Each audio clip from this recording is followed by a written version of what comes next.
almost November, and I'm going to cover the greens I started in back in September. I got some mesclun mix there. There's mustard greens in there, and some Chinese vegetables and different things, probably some chard, a bunch of different things.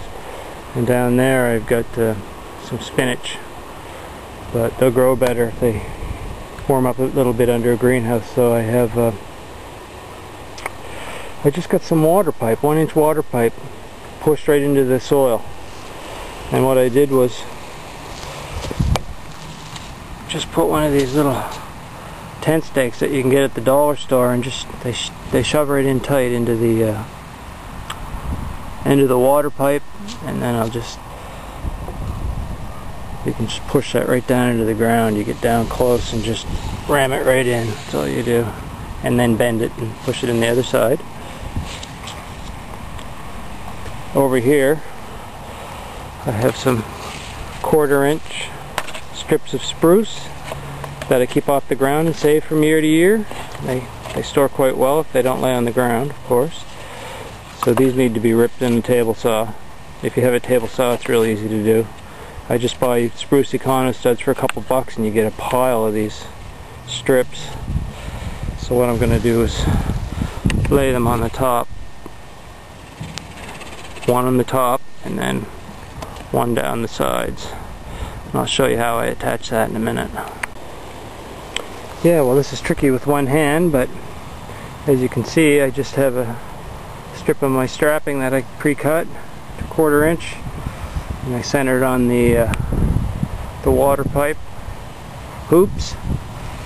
So now I have just a 1-inch drywall screw, and I just screw it right into the pipe. The drywall screws are nice and sharp, so they go right into the pipe. That split a bit, but that doesn't hurt. It ain't going anywhere. It was already split from last year, actually. So yeah, I'll fasten that in place, and then I'll put one down each side and one on the end to support the end plastic, and that'll be it. I'll cover it with plastic. Easy. Now if I was smart, I'd measure my rows every year so I wouldn't have to trim these, but oh well. So you need a saw to trim off any ends.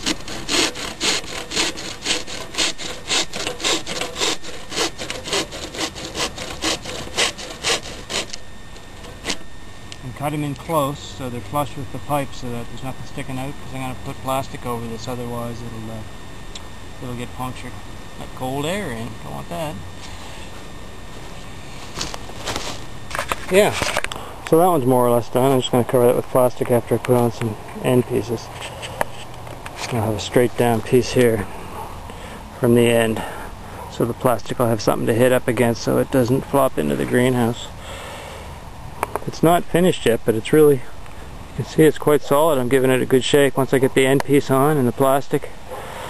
And these are buried in the ground about 6 inches each, so I've never had one blow apart, and the snow just falls right off it if it happens to snow.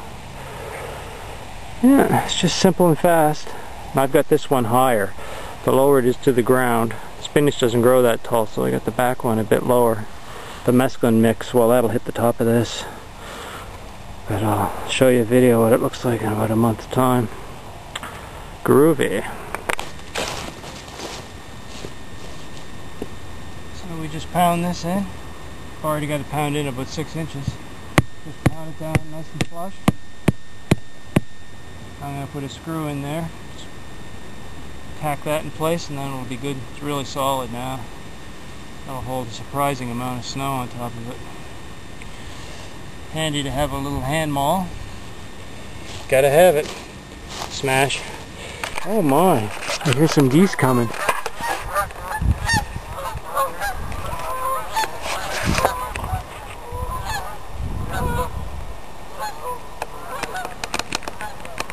They always sound nice. There we go, all tucked in for the night. Here's my little permanent greenhouse rig. And there's the two I just made for the spinach and the mesclun mix. I just got some steel tubing on the sides to hold it down for tonight. I'll starting to get dark, so I'll make it a little more permanent tomorrow. And 6mm poly that you use for vapor barrier in a home, doubled. It's 10 feet wide. So just measure the length out, and the 5 feet width covers my little greenhouses of a double layer of 6mm poly. So my little plants will be safe now, and they should start producing a little better.